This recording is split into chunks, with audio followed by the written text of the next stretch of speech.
The Shure Microflex Advanced Ceiling Array Microphone can be mounted in different ways: in a ceiling grid, in a hard ceiling mount, suspended from wire, or using a standard VESA mount.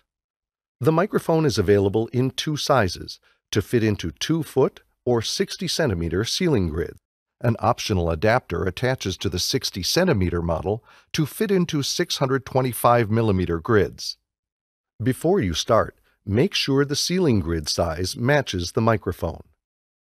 If the installation requires plenum-rated hardware, you'll need to install the included fire protection accessory. Make sure to leave enough room to plug in the cable. If required by local regulations, there are tie-off points on the back of the microphone to attach a safety tether. First, remove the tile from the ceiling grid where you want to install the microphone. Then, guide the network cable above the ceiling grid and through the opening. If you need to run the cable through conduit, an optional junction box accessory mounts directly to the microphone. Next, plug the network cable into the microphone. Remember to use shielded Cat5e cable or higher. To get the microphone into the ceiling, insert it at an angle and set it into place.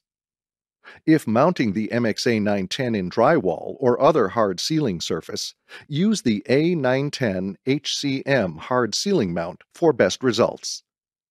For suspension mounting, use the 4 hanging points on the back of the microphone to attach wire rope.